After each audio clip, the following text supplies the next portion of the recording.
Hola, buen día. ¿Me escuchan? ¿La gente por Meet me escucha bien? Sí. Perfecto, muchas gracias.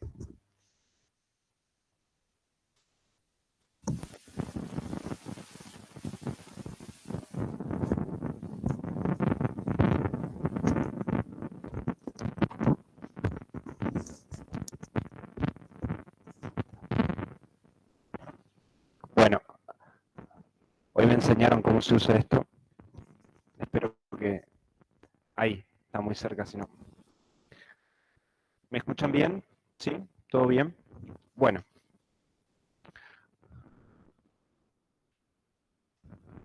Bueno, les doy la buena... muy buen día, espero que estén muy bien.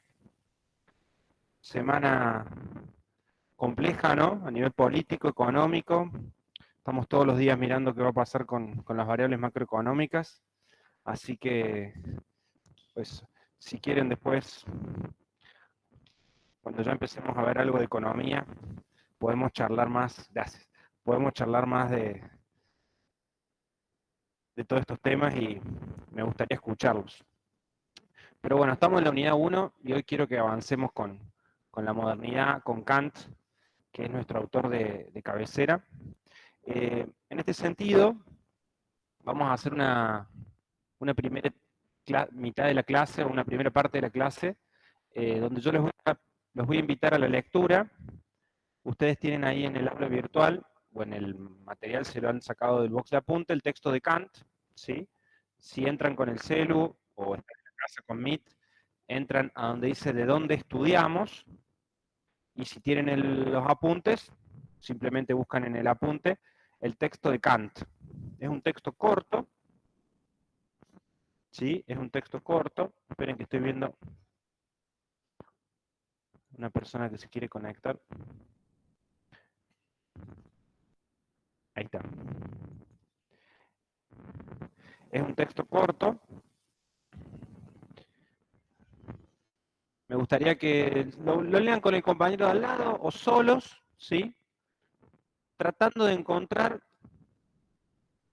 algunas ideas fundamentales del autor. ¿Sí? Yo voy a hacer una presentación ahora previa, como para que entendamos un poquito. Yo algo les conté, ¿se acuerdan de la X, la clase pasada? Lo de la X lo vamos a ver a continuación, porque lo de la X está explicado en texto de FAS, pero me gustaría que hagan el esfuerzo de acceder a Kant directamente. No es un libro, ¿sí? Ahí van a ver de qué se trata el texto. Es una invitación, si quieren anoten ahí en la carpeta o los que están en por Meet, es una invitación que hace Kant a construir una sociedad diferente. ¿Sí? Parafraseando a Milley, esto de ser leones, yo no estoy diciendo que esté de acuerdo con Milley, pero esto de ser leones, de animarnos, de cambiar las cosas, bueno, Kant está tratando de hacer eso en su época. Y él dice que lo que hay que construir es un proyecto. Este proyecto lo llama la ilustración. ¿Sí? Esta palabra, anótenla, es importante. Este proyecto es la ilustración.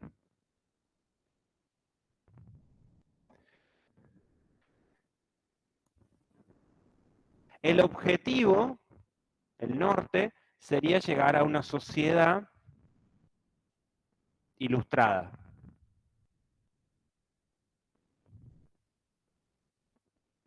Entonces estamos en un proyecto. No lo somos, dice Kant. Estamos hablando del siglo XVIII, ¿sí? 700. Él está en Alemania y está diciendo, el objetivo de lo que yo propongo es que lleguemos a una sociedad ilustrada. Lo que quiero que ustedes rastreen en el texto es las causas de por qué no llegamos a ser una sociedad ilustrada y las propuestas del autor para lograr esa sociedad ilustrada. Repito entonces, Kant dice, Estamos en un proyecto, o los estoy invitando a ustedes a embarcarse en el proyecto de la ilustración, con el fin de llegar a una sociedad ilustrada. Lo que me gustaría que ustedes rastreen en el texto es cuáles son las causas de por qué no hemos llegado hasta ahora, hasta ese momento que escribe Kant, y cuáles son las propuestas que en algún punto tendrían que darnos algunas características de esta sociedad ilustrada que él está pensando como ideal a donde tenemos que llegar, ¿no? De vuelta, ¿qué propone Milley? ¿Cómo sería la sociedad libertaria? ¿Qué características tendría? ¿No? ¿Cómo te la imaginas? Bueno, eso. ¿Qué se imagina Kant en una sociedad ilustrada? ¿Cómo debería ser la gente? ¿Cómo debería ser la sociedad? ¿Cómo deberían ser los gobernantes? Etcétera, etcétera, etcétera. ¿Se animan? Vamos, a trabajar. Antes de eso les presento 5 minutos a Kant como para que entiendan el autor. Y después, si quieren, ahí se meten. Si tienen alguna duda, obviamente, pueden preguntarme, pueden googlear algo con el celu, si hay algo que quieren saber así histórico. Kant está en el siglo de las luces. ¿Hablamos del siglo de las luces el lunes? ¿Algo? No. El siglo XVIII se lo va a llamar el siglo de las luces.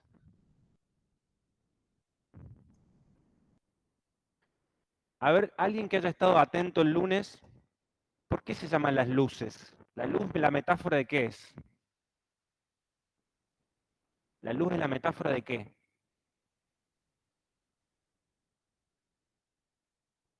Era una época oscura, y bueno, ¿y por qué ahora sería iluminada o luminosa esta sociedad? La metáfora de la luz, ¿qué es? ¿Que se descubrió la electricidad y las calles van a tener luces? Fueron iluminados por la ¿Va a razón. estar todo el día de día?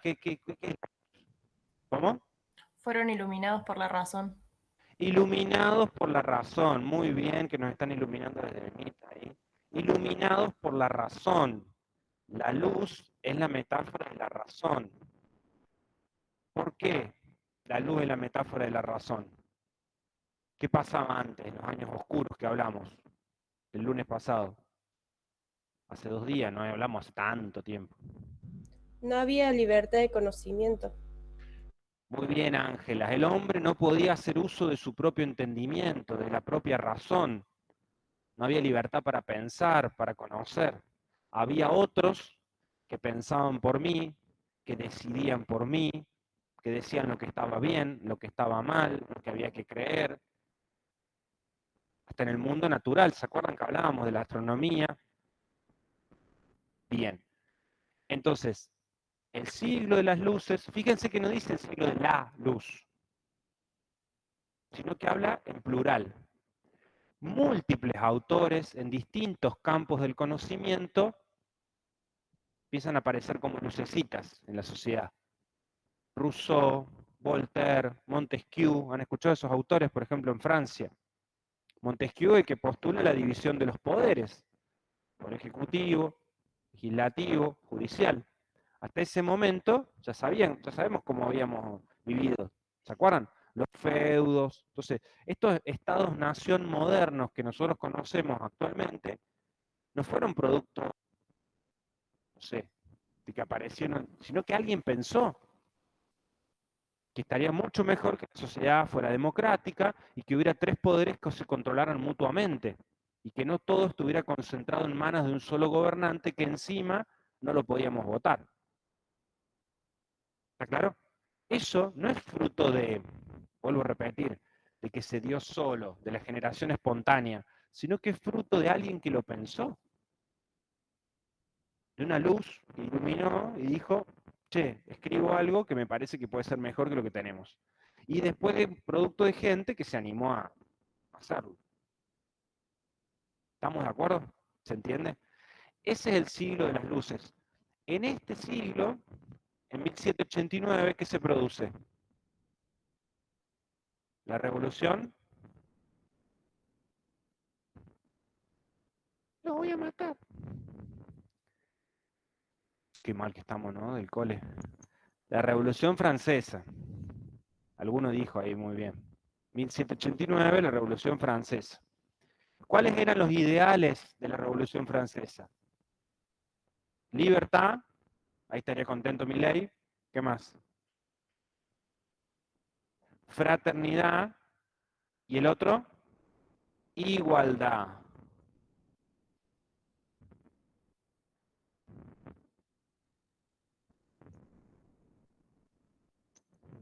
Liberté, égalité, fraternité, ¿no? Libertad, igualdad, fraternidad. No vivían en una sociedad de iguales. ¿Se acuerdan cómo era la sociedad? Estamental. No eran todos ciudadanos. Estaban los nobles, ¿se acuerdan que hablábamos el lunes? Los nobles vivían en el Palacio de Versalles, los reyes. La Revolución Francesa es una revolución muy sangrienta. Ustedes saben lo que le pasó a los reyes de Francia, ¿no? A María Antonieta y... ¿Qué le pasó a los reyes de Francia? ¿Sí? Los decapitaron. Fue una revolución que no conformó un Estado-nación moderno de un día para el otro. No se logró una democracia al otro día. ¿Sí? La Revolución Francesa es una revolución que después aparece Napoleón, por ejemplo. No vamos a decir que fue un demócrata. ¿Estamos de acuerdo? Pero marca un hito, no solo para Francia, sino para el mundo, de que un cambio puede ser posible. ¿Sí? Y es el ápice de la modernidad, la aparición de los estados modernos. Todas las revoluciones en América Latina y en América toda fueron inspiradas por los ideales y estos autores que mencionábamos, las luces del siglo XVIII, y los estados-nación que se constituyen en América Latina y en América toda, se constituyen bajo estos ideales de la Revolución Francesa. Nuestros revolucionarios de Mayo, ¿cuándo fue la Revolución de Mayo? ¿1800?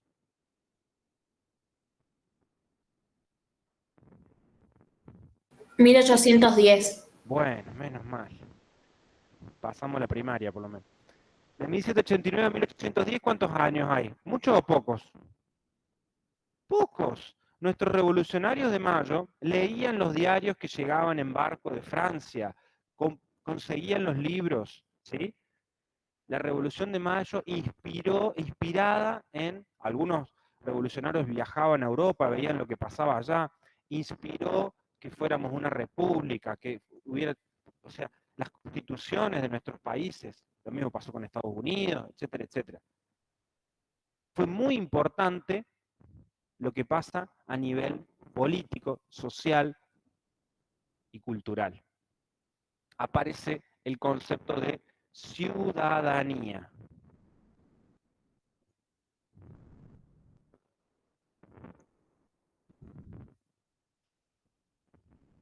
Una ciudadanía imperfecta. No todos podían votar en Argentina en 1800. Ustedes saben que las mujeres no pueden votar hasta mediados del siglo XX, con Evita. Pero no todos los hombres tampoco podían votar en la Argentina de 1800. ¿Sí? Pero ya, de una manera imperfecta, ya es diferente a que haya un rey que diga todo lo que se entiende. O sea, hay un cambio. Entonces la sociedad no cambia, por más revoluciones que haya, de un día para el otro el concepto de ciudadanía. Y cada sociedad va haciendo su evolución histórica.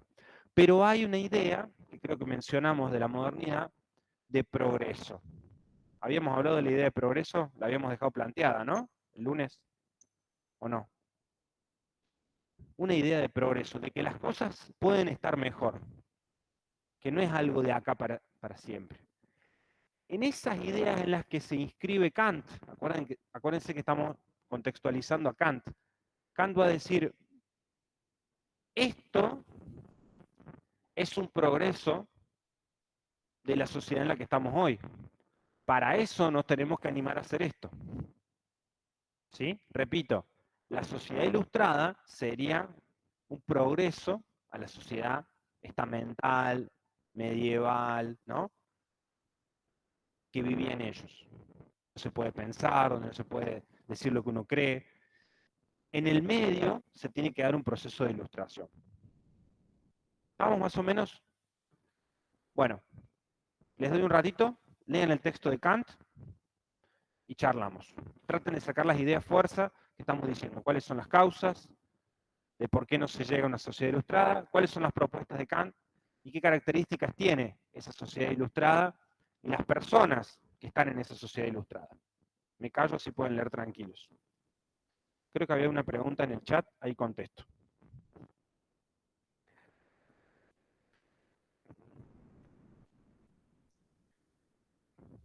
Octavio, las fechas del primer parcial ya las vamos a confirmar, están en el cronograma, así que si te fijas ahí en el crono, vas a tener las fechas, ya les vamos a avisar lo que va para cada parcial.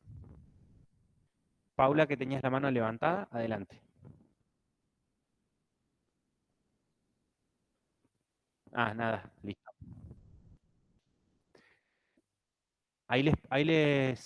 Están van al aula virtual, sí, no hay drama, Paula. La lectura de Kant van al aula virtual, abajo de todo dice de dónde estudiamos. Y ahí entran y ahí está el texto de Kant. Ahora yo voy a abrir el aula virtual, igual cualquier cosa les comparto pantalla. La sociedad ilustrada, pregunta Florencia si es un progreso de la sociedad, va a ser el fruto del proceso de la ilustración. ¿Sí? Sería hacia dónde quiere que Kant que lleguemos. Y sería un progreso para la sociedad. Sí, Florencia. Ahora lo que ustedes me tienen que contar es qué características tendría esa sociedad ilustrada o las personas que vivan en esa sociedad ilustrada.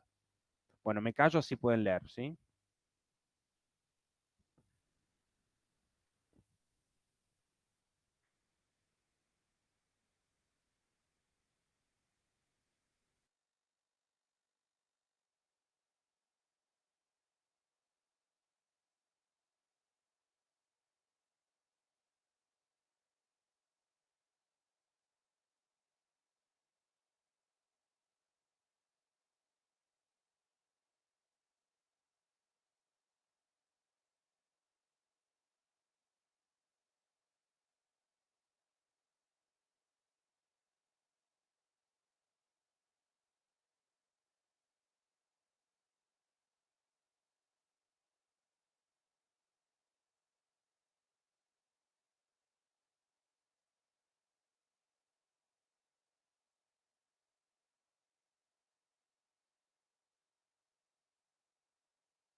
Profe, el micrófono de Meet está desactivado.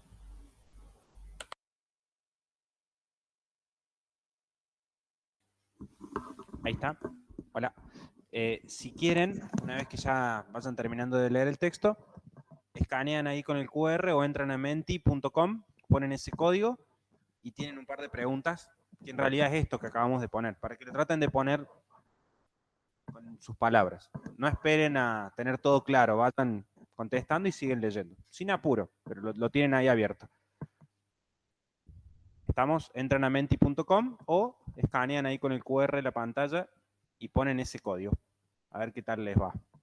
Vamos, a trabajar.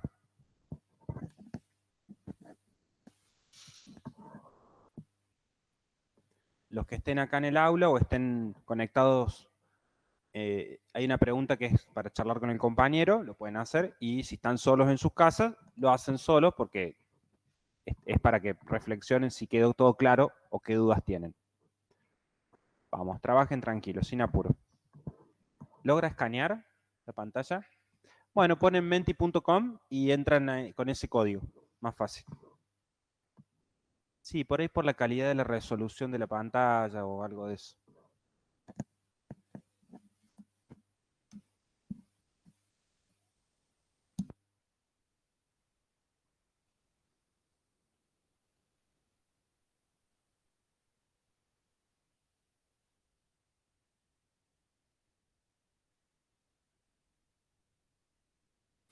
Entrando a menti.com y poniendo el código, avísenme si anda bien.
Ahí lo termino de configurar, sigan leyendo el texto y ya ahí les habilito. Porque ahí les habilité para que puedan navegar, pero les sigue apareciendo que solamente pueden poner la manito. Ahí lo estoy cambiando.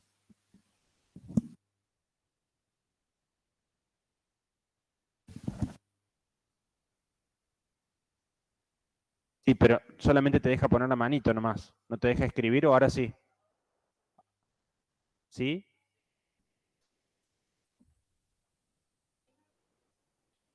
¿Les deja navegar ahora?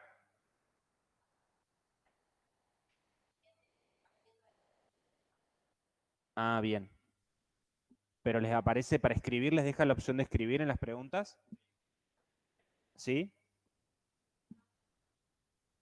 Refresquenla, la link, entren de vuelta por las dudas, porque algunos parece que... Ahí se los pongo en el chat, a los chicos de Meet.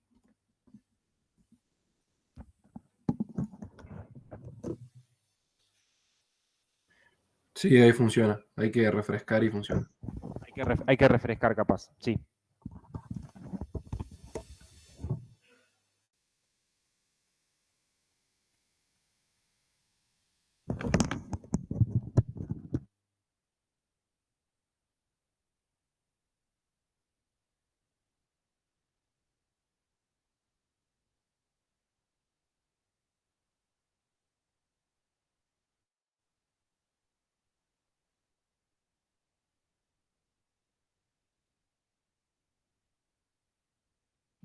Ahí les puse el enlace y ahí les pongo el código de vuelta en pantalla.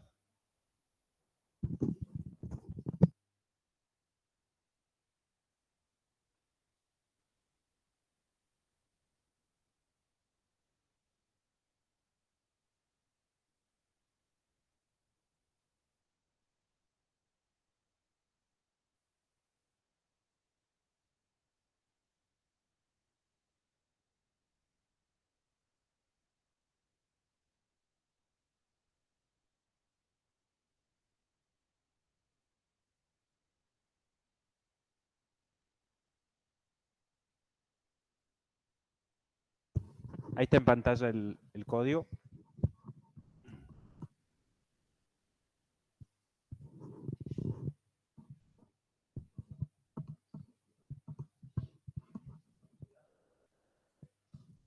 No les dejan responder en las primeras, solo en la que tiene la opción de las palabras. Ahí lo reviso.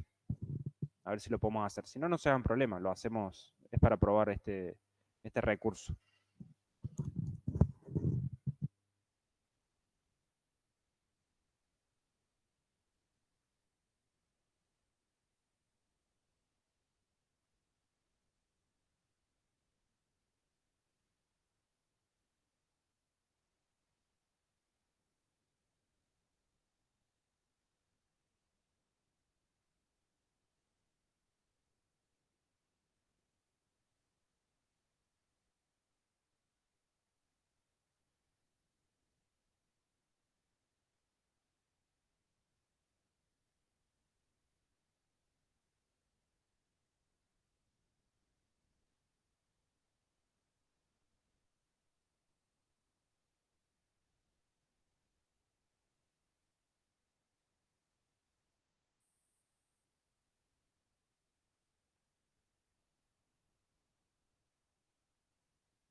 Bueno, no se hagan problemas si no se pudieron conectar.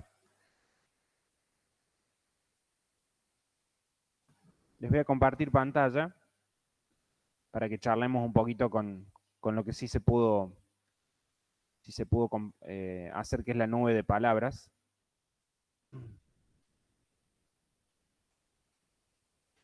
Y de ahí salimos, charlamos un poquito.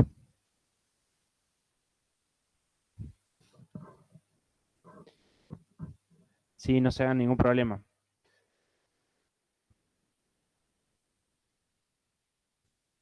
Bueno, ahí se va armando la nube de palabras, de lo que han puesto ustedes.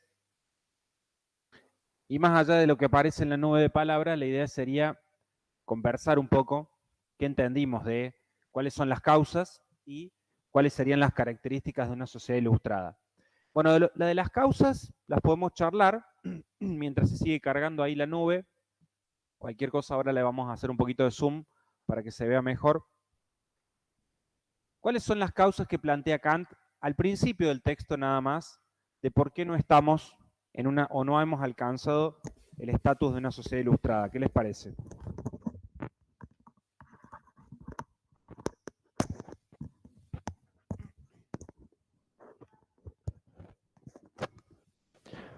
La comodidad, dice una compañera, ¿no? La comodidad. ¿Qué palabra usa Kant?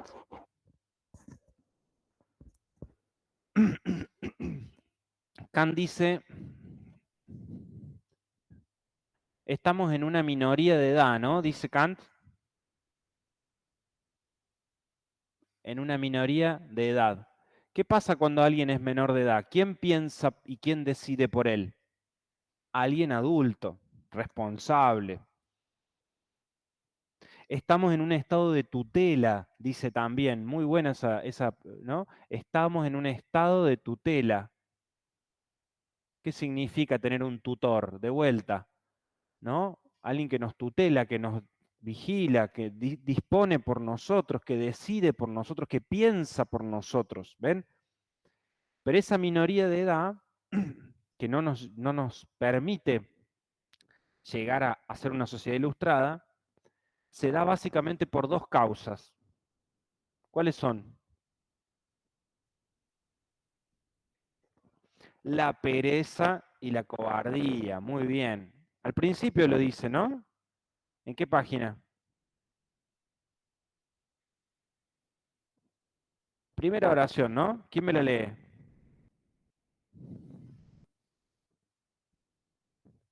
Dale.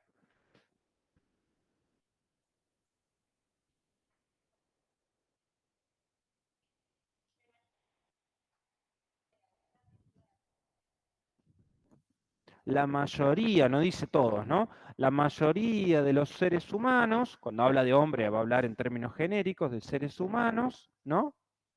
Ha permanecido durante mucho tiempo en un estado que Kant va a llamar de minoría de edad, ¿no? Comparto ahí la primera frase de Kant, que es la ilustración. ¿Qué es la ilustración según Kant? Es la salida del hombre de su minoría de edad. ¿Se alcanza a leer ahí? Podríamos decir, siguiendo la segunda frase, de su autoculpable minoría de edad. El único que es culpable de ser menor de edad es el propio ser humano. Acá Kant es muy fino en no echarle la culpa a los príncipes. ¿Está claro? Porque en ese momento no había una democracia, ni había un príncipe. Entonces dice, porque si dijera, los culpables de que no podemos llegar a la sociedad ilustrada son los gobernantes, ¿no? Entonces, ¿qué dice Kant? Dice, no, el ser humano es el único autoculpable de este estado de tutela, de esta situación de minoría de edad, que hace que no lleguemos a ser una sociedad ilustrada. ¿Sí?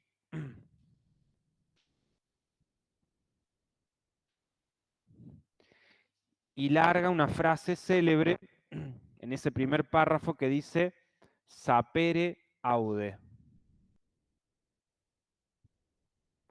que es la frase más nombrada de este texto, que significa, dice él, atrévete a pensar por ti mismo, ¿no? Ten valor de servirte de tu propio entendimiento. Sapere aude, atrévete a pensar por vos mismo. Ese es el llamado que hace Kant. Y ahora sí aparece ese segundo párrafo donde él dice, y que leyó la compañera, ahí donde dice, la mayoría de los hombres, ¿no? Ahí, la mayoría de los hombres, a pesar de que la naturaleza los ha librado desde tiempo atrás de conducción ajena, dice, permanecen con gusto bajo ella a lo largo de la vida debido a la pereza y a la cobardía. Y es fácil que otro piense y me diga lo que yo tengo que hacer y decir.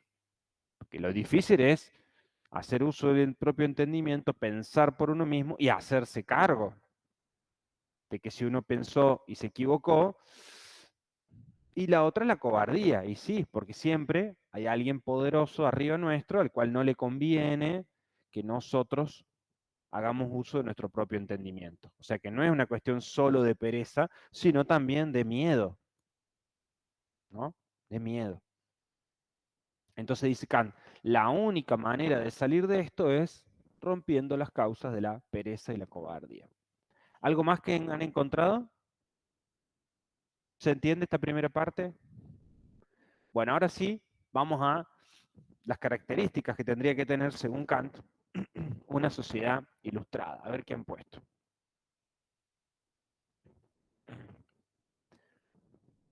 Vamos a hacer un poquito de zoom.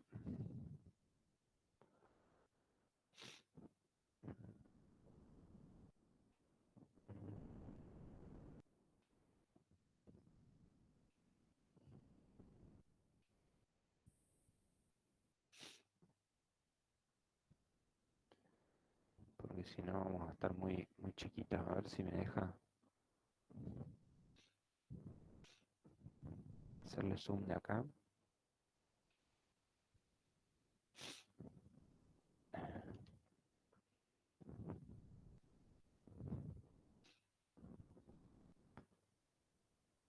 Pensé que se iba a ver bien, pero no se ve muy bien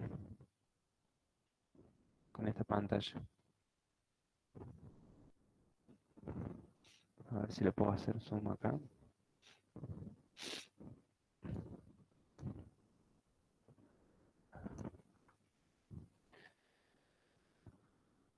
Ahí se ve un poquito más, ¿no? Bueno, vamos leyendo, ¿no? En el centro aparece libertad, razón, varios han puesto razón, propio entendimiento, querer progresar, pensamiento crítico, crítica a la iglesia, pone alguno, autonomía, muy bien, pensamiento propio, solidaridad por la comunidad, abandonar la minoría de edad, pensamiento racional, no al absolutismo, conciencia moral, revolución, libertad, movimiento, derecho, ciudadanía, ciencia, uso público, hombres capaces. Bueno, tenemos muchos de los conceptos, ¿no?, kantianos acá presentes. Hay uno chiquitito, pero que Kant va a mencionar mucho, que es este que está acá arriba, que dice crítica a la iglesia. Crítica a la iglesia. Kant va a decir, en otros ámbitos del conocimiento, como en la ciencia, etcétera, no me voy a meter tanto, pero sí me voy a meter con la iglesia. ¿Por qué se mete con la iglesia? ¿Alcanzaron a leer algo de eso? ¿O no llegaron al final del texto?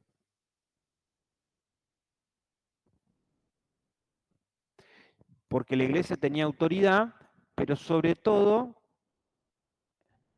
en términos de la sociedad ilustrada, ¿por qué él ve como gran enemigo la iglesia?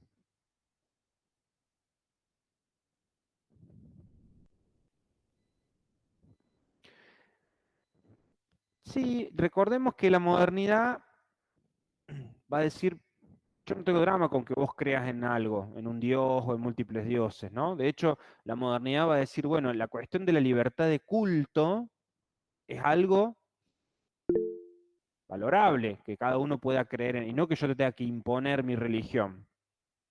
Pero ¿qué va a decir? Hay dos usos de la razón, el uso público y el uso privado, ¿no? Como así no borramos nada.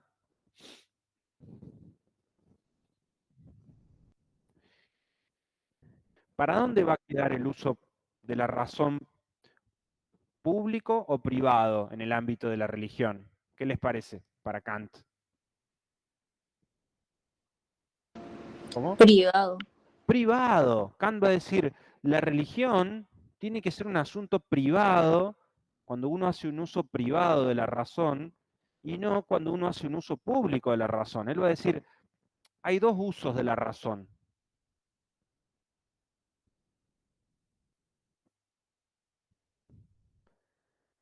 ¿Me siguen ahí por Meet? Cualquier cosa me avisan. Público y privado.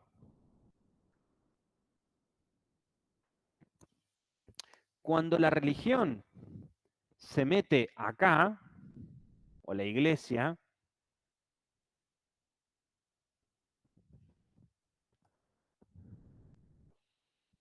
estamos en un problema, según Kant. ¿Me siguen? Porque la religión quiere plantear como algo común a todos, como lo correcto para todos, algo que en realidad es una esfera privada de cada uno. Si vos querés creer en los 10 mandamientos, está perfecto. Pero ¿dónde va a estar eso según Kant? Acá abajo. Es una cuestión privada. Ahora, yo no le puedo imponer a toda la sociedad mi creencia religiosa. ¿Me siguen? Acá, en lo que es común a todos, si yo quiero vivir en una sociedad moderna, plural, que respete la libertad de culto de cada uno o al que no cree en nada, obviamente que no puede ser la religión de uno la que domine a todos. ¿Se entiende lo que voy? Entonces, este lugar, según Kant, siempre hablando según Kant, acuérdense que el profe les va a vender el autor de turno. No es que yo crea como Kant, pero sí le estoy tratando de hacer entender a Kant. Acá, la religión no tiene lugar. Acá tiene que estar la ética. Por eso Kant se va a encargar de elaborar una ética moderna. Y obviamente una ética moderna va a ser una ética racional. Hacer el uso de la razón en el ámbito de lo público es deliberar con el otro, con la otra persona, con la comunidad, acerca de lo bueno o de lo malo en términos racionales. Ahora, si vos querés creer de que algo está mal porque te lo dice Dios o algo está bien porque te lo dice tu comunidad religiosa, está perfecto, yo no te voy a juzgar, pero eso va a quedar en el ámbito privado de vos, de tu familia, de tu comunidad religiosa. En una sociedad moderna vos no le podés imponer tu religión al resto de la comunidad. Eso es lo que dice Kant. Por eso el pastor te dice no pensés. ¿Vieron esa parte? Ten fe. No, dice Kant, eso no nos va a llevar a una sociedad ilustrada. ¿Ven cómo Kant está es difícil uno en su cabeza tener esto? ¿Cómo compatibilizás? Suponete que vos en tu iglesia te dicen que la homosexualidad es un pecado. Y vos decís, me parece que no. Que cada uno debería tener, ¿se entiende? Suponete, no estoy diciendo que esté bien. ¿Cómo compatibilizás esto en tu cabeza, en tu alma, en tu mente, ¿se entiende?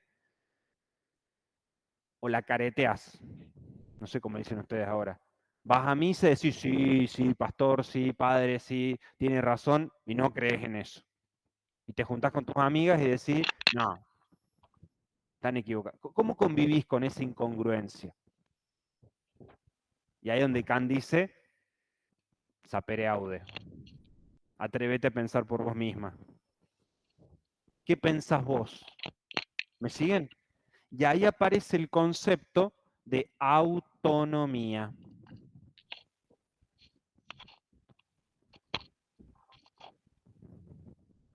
Nomos, en griego, quiere decir ley.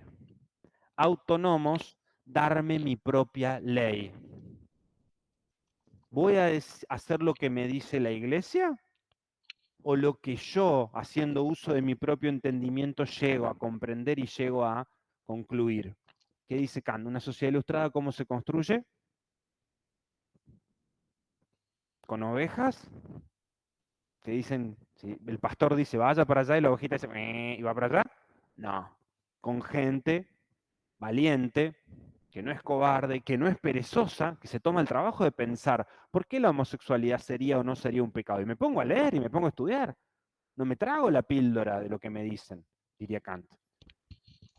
¿Lo puedo revisar? ¿Me pueden traer nueva evidencia? ¿Me puedo cambiar la opinión? Sí, pero voy a ser siempre yo, de manera autónoma, la persona, la que va a decidir lo que es bueno o lo que es malo, haciendo uso de su razón. Eso es una sociedad moderna, una sociedad ilustrada, donde todos vayamos haciendo uso de la razón para desarrollar un propio entendimiento. ¿Se comprende lo de Kant, más o menos?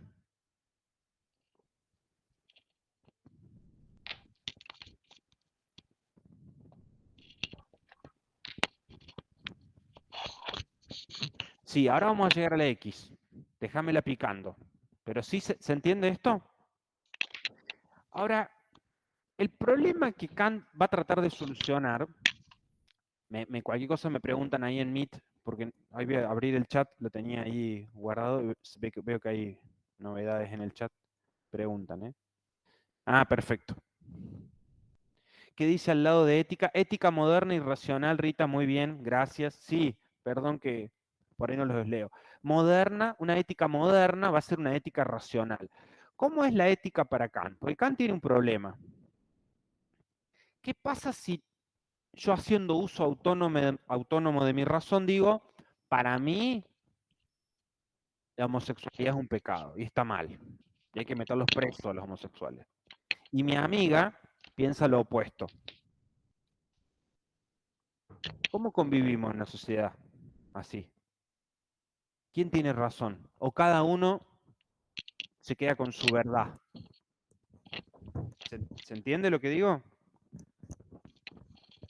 Este problema se lo conoce en ética como el problema del relativismo ético.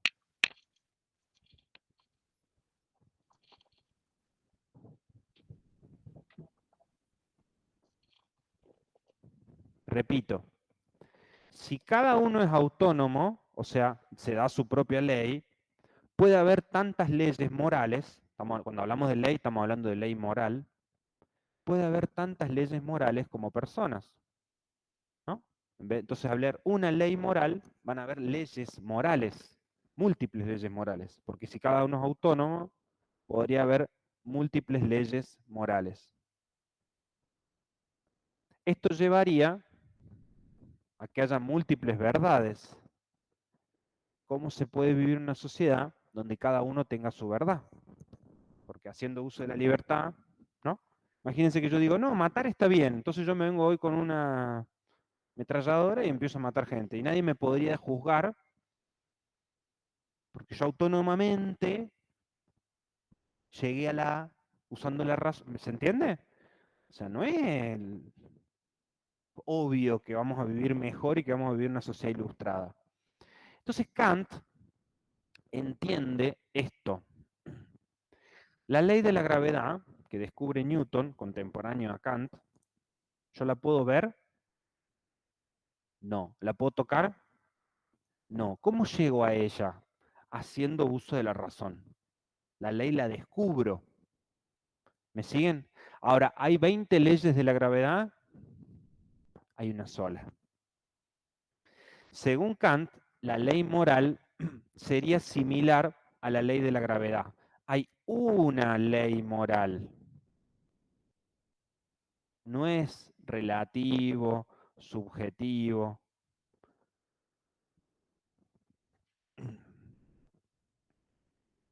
Pasa que hay que hacer uso del entendimiento y ahí vamos a llegar todos a la misma ley moral.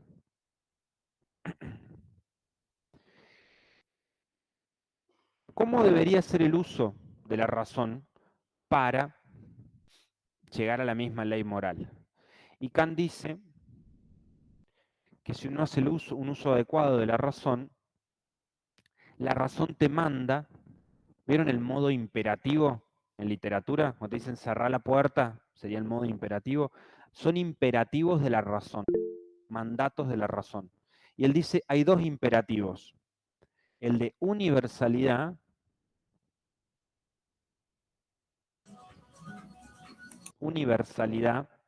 y reversibilidad.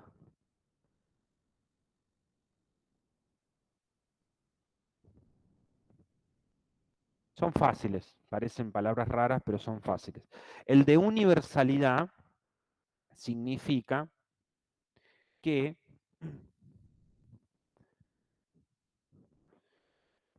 si yo estoy pensando si algo está bien o está mal, antes iba a los 10 mandamientos. Ahora no puedo recurrir a eso, ¿se acuerdan? Porque ya dijimos que esto va a quedar en el ámbito privado. ¿Cómo digo que algo está bien o está mal en el ámbito de lo público, de lo que es común a todos? Digo, pienso, no hay nada escrito, no hay nada que sea a priori bueno o malo, ¿sí? Pero tengo que hacer uso de estos dos mandatos que me hace la razón. Como todos somos seres iguales, ya no estamos en una sociedad estamental, ¿estamos? Que hay esclavos o que hay nobles y campesinos, sino somos todos seres humanos con la misma dignidad humana, cualquier cosa que yo esté pensando sobre otra persona debería poder universalizarlo. Irreversibilidad sería que no me lo hagan o que me lo hagan a mí. Yo tengo que estar dispuesto a que lo que yo esté pensando hacer me lo puedan hacer a mí. Esta es la máxima de oro, que sería no hagas a los demás lo que no quiere que te hagan a vos, ¿no? Entonces, matar está mal. No hay un manual, no hay un mandamiento escrito en piedra por Dios. Tengo que pensarlo autónomamente. Ahora, todos, si hacemos uso de nuestra razón y seguimos estos mandatos que son imperativos de la razón, dice Kant, vamos a llegar a la misma conclusión. ¿Estarías dispuesto a vivir en una sociedad en que todos maten? Y no. ¿Estarías dispuesto a que cualquiera venga y te mate a vos? Y no. Entonces matar está mal. Pero ya no porque te lo dicen los 10 mandamientos. ¿Me siguen? Y esa sería la forma, según Kant, de salir del problema del relativismo ético y de no caer en el mandato de una religión. ¿Se entiende más o menos cómo funciona? Sí. En realidad lo que dice Kant es, más allá de que a mí me guste o no me guste el otro, yo tengo que aceptar que en una sociedad moderna, ilustrada, todos los seres humanos tenemos la misma dignidad, que es bastante disruptivo para el siglo XVIII, hasta para hoy en día podríamos decir. Pero si todos los seres humanos tenemos la misma, porque yo podría decir, bueno, eh, hay personas que tienen menos valor que otros, entonces yo podría hacer cosas con otras personas que no estaría dispuesto a que me la hagan a mí, porque vivimos en sociedades estamentales. Por ejemplo, discriminar, ¿sí? Si hay personas de un nivel y otras de otro, yo podría discriminar a una y no aceptar que me discriminen a mí. En cambio, en una sociedad, por eso libertad, igualdad y fraternidad, ¿no? La igualdad implica esto, de que yo todo lo que pueda pensar si está bien o está mal, debo poder universalizarlo, y todo lo que yo piensa en hacer a otros, tengo que permitir que me lo hagan. ¿Más o menos estamos? Sí. Sí, universalidad es cuando vos estás pensando si algo es bueno o es malo, vos no hay nada escrito a priori. Vos no podés acudir a nadie que te diga si eso está bien o está mal. Por ejemplo, colarte en una fila en el supermercado. ¿Está bien o está mal? Y lo pensemos, diría Kant. Pensalo vos, con tu propio entendimiento. Es una ética formal, van a decir algunos autores. Te da una forma para pensar los problemas, pero no tiene contenido la ética. Una ética con contenido sería una ética que diga esto está bien, esto está mal, ¿no? Entonces es una ética formal. Entonces dice, bueno, ¿y cuál es el método? Aplica estos dos mandatos, estos dos imperativos, siempre. Cuando vos digas, ¿está mal colarse? ¿Está bien colarse en una fila? ¿Estaría dispuesto a que vivamos en una sociedad en que todo el mundo se cole? No. ¿Estarías dispuesto a que te lo hagan a vos? ¿Que estés en la fila y alguien se te meta? No. Entonces está mal. Pero no porque alguien externo a vos te lo diga, sino porque vos autor... Y todos vamos a llegar a la misma conclusión, dice Kant. Entonces ya la ley moral no es subjetiva y no necesitamos a alguien que piense por nosotros. ¿Se entiende?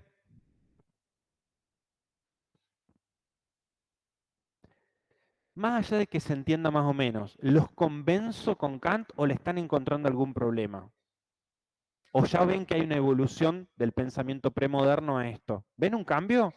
¿Ven un progreso en esto? Más allá de que lo vivan en su biografía personal, lo vivan con culpa, con miedo, con bronca, que les esté pasando, ¿no? De que tu papá te dice una cosa y vos pensás otra, que tu iglesia te dice una cosa y vos pensás otra, y cómo conviven esos dos mundos de lo público y lo privado, ¿no? O que vos a veces se te escapa en una discusión de lo público, en realidad es tu creencia personal, religiosa o ponerle la tradición que vos quieras, familiar, de cómo te criaron, ¿no? Te vas a vivir con tu novia y a vos en tu casa te criaron súper machista. Por ejemplo, en mi casa, mi papá no lavaba, ni cocinaba, ni planchaba, nada. Mi abuelo, menos. Yo me fui a vivir con mi novia, ahora mi esposa. Mi suegro cocinaba. A mí me parecía raro que un hombre cocinara. ¿Quién tiene razón? ¿Ven?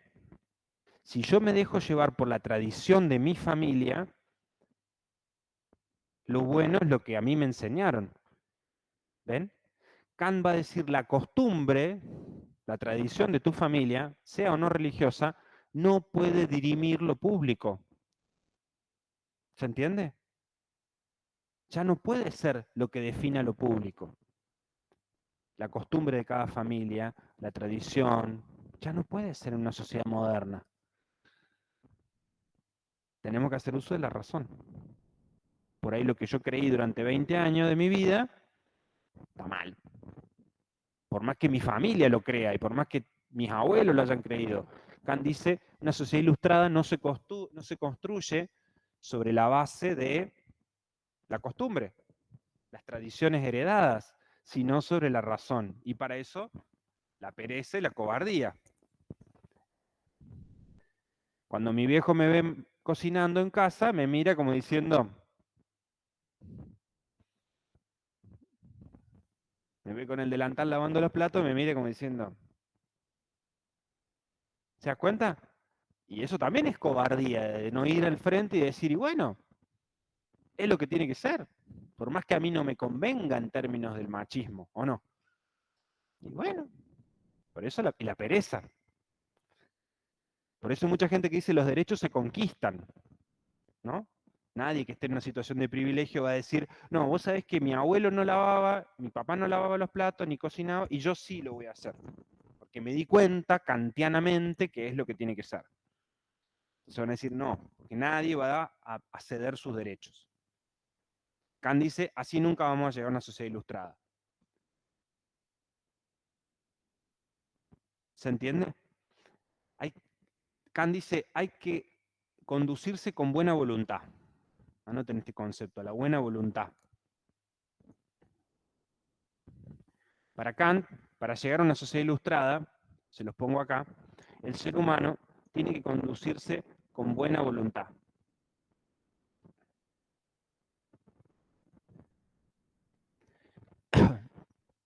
Y actuar por deber.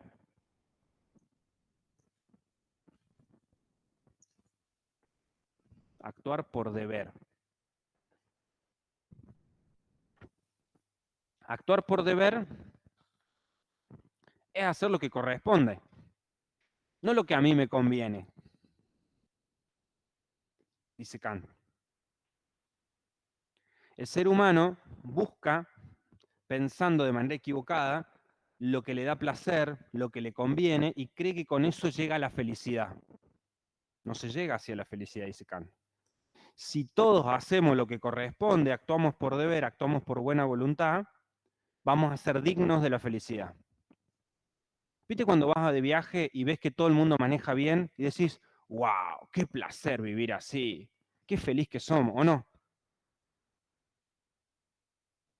Pero claro, vos estás parada en la mitad en la cuadra, tenés el kiosco al frente y decís, uy, qué fiaca, irme hasta la esquina, cruzar, volver, si está al frente, ¿o no?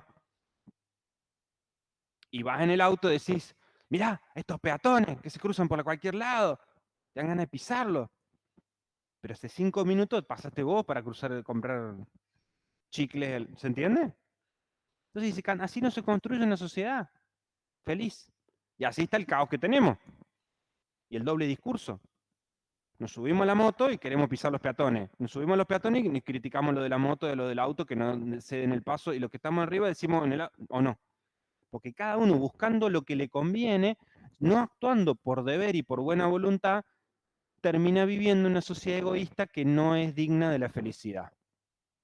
Ahora, cuando uno ve que se empiezan a armar espacios en una pareja, en un grupo de amigos, en una empresa, y eso en una sociedad y eso se va ampliando, uno dice, qué linda empresa para trabajar. Miren cuando vos ves buen clima, o qué buena familia, te pones de novio con alguien y decís, qué hermosa la familia de mi novio, mejor que nosotros. Porque hay mucho kantiano ahí, mucha buena voluntad, mucho actuar, lo que hay que hacer. Si cada uno hace lo que tiene que hacer, dice Kant, nos volvemos dignos de la felicidad. Y es un lugar donde vos querés estar. Todos queremos que nos den lo que nos corresponde. Ahora, no querés jugar el juego de que te sentí el tonto, ¿no? El único que frena en el semáforo cuando todos pasan en rojo. Entonces, porque la mayoría lo hace. Entonces, Kant dice, una sociedad ilustrada es un proyecto a construir cuando empezamos a caminar este camino. ¿Está claro? ¿Se entiende? ¿Es fácil? No. Por eso dice pereza y cobardía.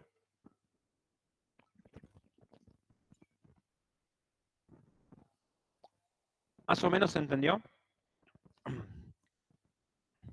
Vamos con la X, ¿quieren? Exacto. Que estés dispuesto a que te pase a vos, está perfecto, Ruth. Estefanía preguntaba, ¿qué es la reversibilidad? La reversibilidad, este concepto es, si todos tenemos la misma dignidad humana, yo tengo que estar dispuesto a que lo que yo hago a los demás me lo puedan hacer a mí. ¿Sí?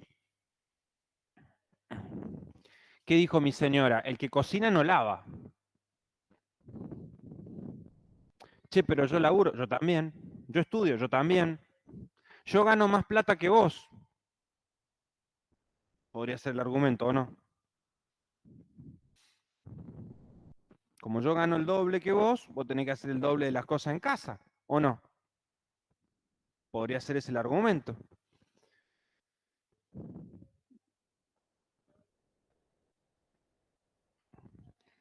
El argumento es, todo lo que vos le digas al otro, vos tendrías que estar dispuesto a que se dé la situación inversa.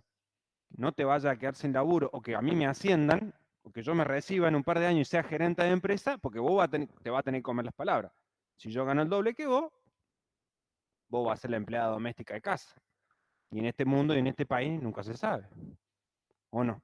Entonces, actuar por buena voluntad sería no pedirle a alguien algo que yo no estaría dispuesto a que me lo hagan si me toca esa situación. Aunque esa situación no llegue nunca. Pero yo tendría que poder pararme en esa situación hipotética. ¿Se entiende? Profe, Eso es actuar por buena voluntad. Si no siempre estar tratando de ganarle al otro usando mi conveniencia. Como yo sé que mi señora nunca va a ganar más que yo, siempre le voy a tirar ese argumento. Y cuando suceda me separo. ¿Está claro? Eso, ahí no estoy siendo digno de la felicidad, no estoy actuando para una sociedad ilustrada. En el ámbito privado, de la familia, de la pareja, del laburo, de la sociedad. Dice Kant, en todo lado tenemos que empezar a pensar de esta manera. ¿Es fácil?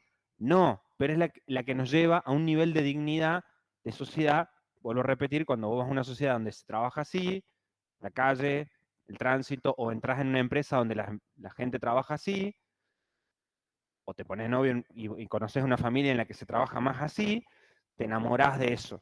Aunque te desenamores de tu novia, querés seguir teniendo esa familia. Adóptenme, decís vos. O te vas porque te pagan más en otra empresa, pero querés volver a la empresa anterior por el clima laboral que había. Decís, ¿por qué me fui? ¿No? ¿Por qué? Y porque esto no se logra tan fácilmente.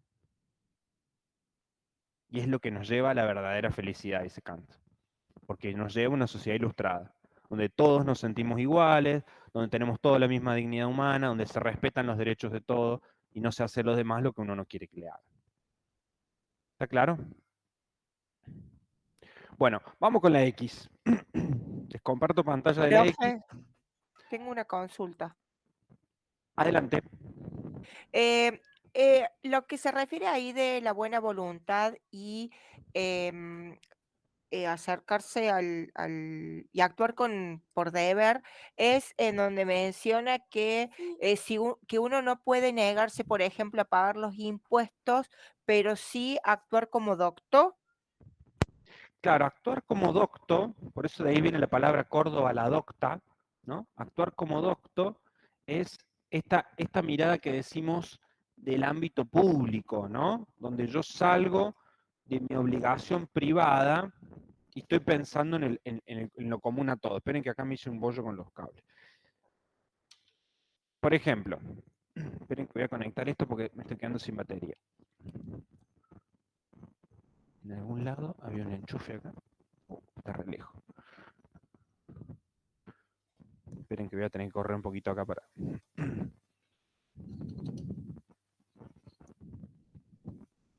Un segundo que corro acá el...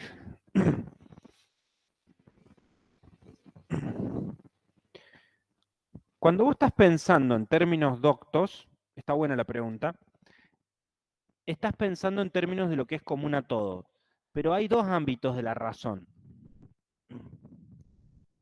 Por ejemplo, te llega el cedulón de rentas y tenés que pagar los impuestos.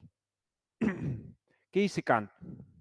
No es que vos haciendo uso de la razón pública vas a decir, no, porque yo entiendo que los impuestos son injustos, entonces me declaro en rebeldía. No, no, no, no. Vos tenés que ir y pagar los impuestos, dice Kant. Ahora, cuando estés pensando en el ámbito de lo público, ya me olvidé dónde puse acá, en lo público, cuando actúas como docto, podés hacer una reflexión ética y decir cómo debería ser el sistema tributario en Argentina. Pero después en el ámbito de lo privado, vos tenés que obedecer a tu jefe en una empresa, ¿no? Tenés que pagar los impuestos, No dice él, usted tiene que ser un desobediente y andar siempre... no. Hay ámbitos en los cuales vos vas a tener que actuar como docto, que sería el ámbito de lo público, donde vos podés pensar en lo que debería ser lo correcto, y ámbitos en los cuales vos vas a tener que también obedecer. ¿Estamos de acuerdo? Y ese es un poco también el refinamiento teórico que hace Kant. ¿Se entendió un poquito más lo de docto? Sí, profe, gracias. Yo Muy, lo muy había buena, asociado a la libertad de expresión. muy buena la pregunta. Sí. Bueno, yo les comparto ahora pantalla para mostrarles un poquito lo que ustedes tienen en el aula para trabajar. Ustedes acá tienen lo de los puertos, ¿sí? Que tienen, esperen que se los quiero mostrar primero de dónde sale. Acá.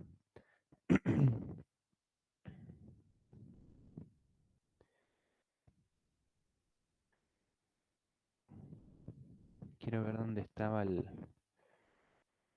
primer enlace. Acá. Si ustedes van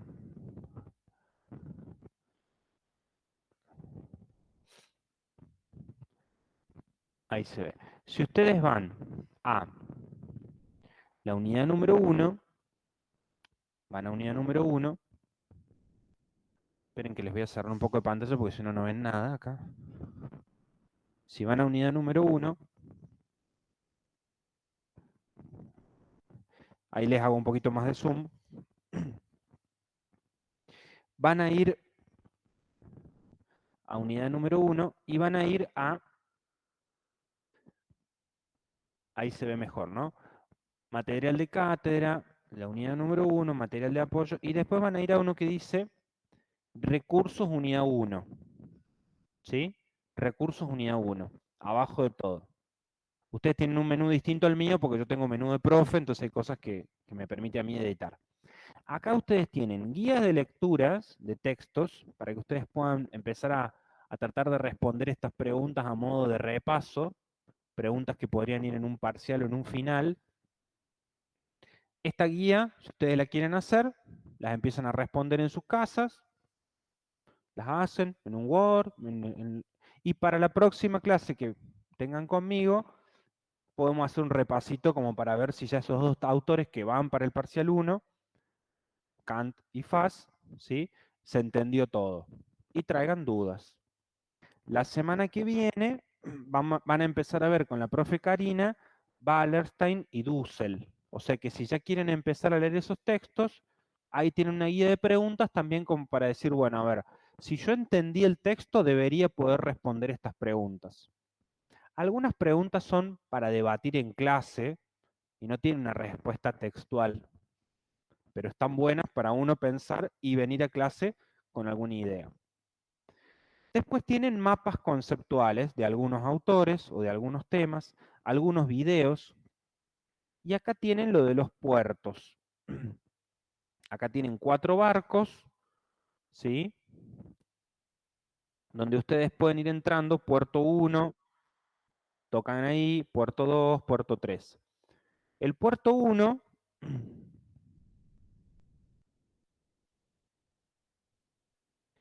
habla de la modernidad como época, ¿sí?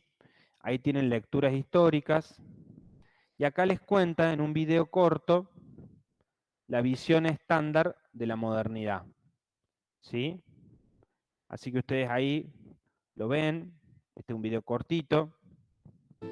El comienzo de la modernidad es ante todo una ruptura con la tradición medieval, una ruptura con las determinaciones de la Iglesia sobre el mundo. ¿Se escucha bien ahí los chicos de distancia, de Meet? Sí, sí, se escucha bien. Ven, ahí escuchen, es cortito, se los pongo y ahí vemos lo de la X de Kant. Cultural y social. Los dogmas, los principios divinos, eran los que organizaban y orientaban a la sociedad europea, previo al siglo XV y XVI. Esta ruptura surge desde los debates hacia el interior de la Iglesia, que tendrán como protagonistas a Lutero y Calvino, entre otros, quienes impulsan la Reforma Protestante. Este periodo se conoce como Renacimiento y pone al hombre en el centro. Ahora, el conocer el mundo y su funcionamiento es posible a través de la razón humana, de la producción de conocimiento que se irá dando de forma evolutiva. Será ahora el conocimiento científico el encargado de dar respuesta a las preocupaciones del hombre sobre el cosmos, la naturaleza y sobre sí mismo. Esta revolución científica buscará la verdad desde la experimentación y la sistematización de las ideas desde metodologías rigurosas. En este contexto se iniciará un proceso que Weber denominó modernización, consistente en la progresiva separación de esferas del mundo cultural.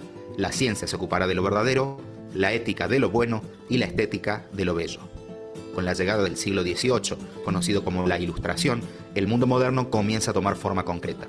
Para que este mundo moderno se concrete, era necesario organizar la vida en sociedad. Se consolidan una serie de instituciones a la luz de 3 grandes revoluciones: la Revolución Industrial, la Revolución Francesa y la Revolución Americana.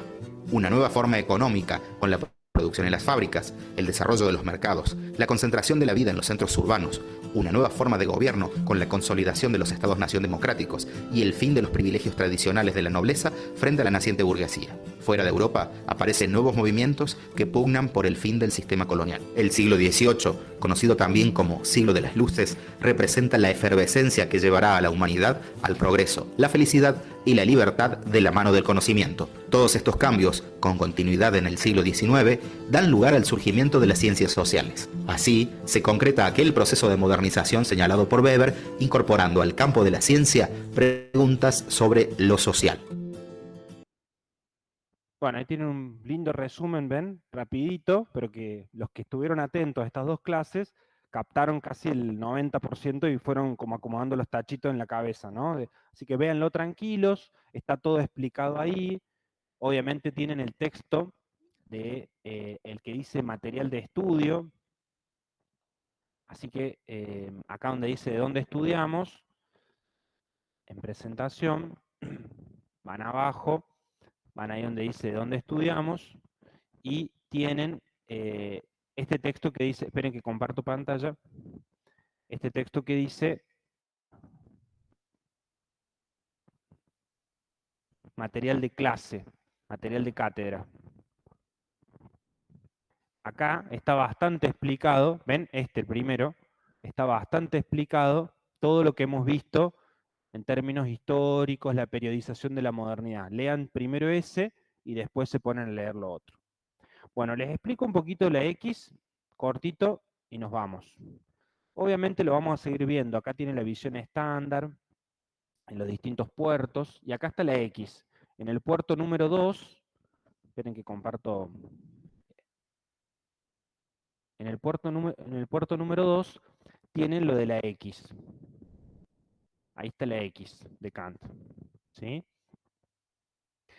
En cada uno de las 5 caritas que ustedes tienen ahí, ya te doy la palabra Celeste, tienen un video. ¿Está claro? Yo les recomiendo que lo vean al video, porque si no, no van a entender de qué estamos hablando. O sea, si ustedes tocan acá, ven, racionalismo, se les abre el video de racionalismo. Tocan en empirismo y así. Entonces, está bueno para que ustedes puedan entender de qué hablamos cuando hablamos de el conocimiento. Los ven, los videos, leen el material de cátedra donde está explicado qué es el racionalismo, qué es el empirismo, qué es el positivismo, etc. y qué es Kant. ¿Qué va a decir Kant? La famosa frase que ustedes tienen ahí en pantalla. ¿Se alcanza a leer? Los conceptos sin intuiciones son vacíos. Las intuiciones sin conceptos son ciegas. ¿Se acuerdan lo que dijimos de la placa radiográfica el lunes? Bien. Según Kant, traduciendo el ejemplo de la placa radiográfica, las intuiciones serían este caos de sensaciones que vienen a mis sentidos cuando yo veo algo, sin un concepto. Cuando yo veo la placa radiográfica, sin tener conocimiento científico de cómo se produce esa placa, es un caos de sensaciones, son intuiciones sin conceptos. Entonces, según Kant, es como si yo estuviera ciego, no veo nada. Es la segunda parte de la frase. ¿Se entendió? Vuelvo a repetir. ¿Estamos? La intuición sin concepto que la articule es ciega, es un caos de sensaciones. Anoten esa frase que está buena. La intuición sin concepto es un simple caos de sensaciones. Es yo viendo la placa radiográfica. Vos ponelo, te va a acordar más que para el parcial. La intuición sin concepto es un caos de sensaciones. No hay nada que lo articule. Es yo viendo la placa radiográfica queriendo entender algo sin haber estudiado nada de eso. Entonces, ¿el doctor ve lo mismo que yo? No, diría Kant. Porque a la intuición, que sería ese contacto de los sentidos con el mundo real, le agrega conceptos. Le agrega conceptos. Y por eso él puede ver cosas que yo no veo en esa placa. Por ejemplo, si estoy curado, si estoy enfermo, si me quebré o no me quebré. Y yo no. ¿Estamos de acuerdo? Ahora, la primera parte del enunciado también es fundamental, porque dice, los conceptos sin intuiciones son vacíos. ¿Qué sería esto? Yo tengo un concepto de por qué llueve, porque los ángeles están tristes y están llorando. ¿Se acuerdan que decía? Ese concepto no tiene ninguna intuición empírica que lo respalde. Entonces es vacío. Eso dice Kant, que sería una crítica al racionalismo. Anoten, aunque no lo entiendan, para cuando vean los videos, enganchen los tachitos, acomoden los tachitos en la cabeza. Repito, la primera parte de la frase, conceptos sin intuiciones son vacíos, sería una crítica al racionalismo. No todo es concepto. El concepto tiene que tener un correlato empírico. ¿Se acuerdan cuando decíamos el inconsciente? ¿Cómo lo puedo yo? ¿No? En cambio, la ley de la gravedad no importa si yo no la puedo ver, no la puedo tocar y es solo un concepto, porque yo después, mediante un experimento, puedo, con una intuición, ver si eso funciona o no funciona en la vida real. Entonces, pero ¿cómo yo, el inconsciente o el horóscopo, ¿no? No, vos sos así porque sos de Piscis. Ajá. ¿Y qué correlato empírico tiene eso? ¿No? Porque tu carta astral, pero, ¿me siguen? Entonces eso, va a decir Kant, no es ciencia. ¿Por qué? Porque no hay una intuición sensible, es solo conceptos. Porque podría ser porque sos de Piscis, podría ser porque Dios está enojado con vos, o porque un dragón, o sea, el horóscopo chino, ¿no? Un dragón, porque sos mono de metal, o dragón de cobre. ¿Ven? Entonces, eso es lo que va a criticar Kant. Los dos, y eso sería la crítica al racionalismo, la primera parte. Intuiciones puras, racionales, pero sin correlato empírico, no sirve. Crítica al racionalismo de Descartes. La segunda parte, que sería el empirismo de la X, Kant va a decir, lo empírico solo, sin concepto, tampoco funciona. Esta parte de la X, ¿ven? Es como que Kant resuelve la grieta, para ponerlo en términos de hoy. Lo empírico solo, logra la gran síntesis, lo empírico solo es un caos de sensaciones. ¿Cómo? No sé, porque después vas a tener los positivistas y los idealistas que van a ser post-kantianos, o sea, van a seguir siendo, el idealismo va a ser un racionalismo post-kantiano, y el positivista va a ser un empirista post-kantiano, o sea, lo va a tomar a Kant, pero va a decir algo, que ya lo vamos a ver. El positivista va a ser un empirista post-kantiano, o sea que va a decir, acusa lo que dice Kant, pero va a refinar su mirada sobre lo empírico. Y el idealismo va a ser lo mismo, va a ser un racionalista que va a refinar, va a decir, a ver, sí, tiene razón Kant, pero sigo siendo racionalista, pero bueno, le ponen idealista, ¿no? Va a seguir la grieta, pero ya va a estar atravesada por decir, lo de Kant no se puede dejar de lado tan fácilmente. Por eso es tan importante Kant. Después vos tendrás tu corazoncito, por eso sos más positivista o sos más idealista. Cuando vos en economía, porque ahora vamos a empezar a hablar después de números, no, acá no inventemos cosas que no tengan correlato con la realidad. ¿Qué es esto de la ley de la oferta y la demanda? ¿Se corrobora la realidad o es un invento de la mente? ¿O que el consumidor es egoísta? ¿Dónde está eso que en la naturaleza humana el hombre es egoísta? ¿Es un invento, es una intuición sensible? ¿Se corresponde con la realidad? ¿O es una entelequia teórica? ¿Ven? Bueno, y ahí voy a decir, no, estás siendo muy racionalista, estás siendo muy empirista. ¿Se entendió? Quedan liberadas, quedan liberados a leer, a estudiar, todo esto va para el parcial 1. Unidad 1 va completa, ya les confirmo en breve cuando nos confirmen de aula la fecha de los parciales, y vamos a ver hasta Klimovsky, que es el texto de la unidad 2 para el parcial. Igual yo todo eso les voy a poner con tiempo ahí en el aula virtual.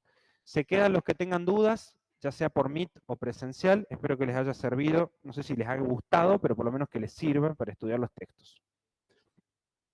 Me quedo acá respondiendo consultas. Esperen que tenía unas consultas primero de Meet, así no los discrimino a los chicos de Meet, y ahí estoy con ustedes. Bueno, ¿les gustó lo de hoy? ¿Se entendió? Ahí estoy con las preguntas del chat.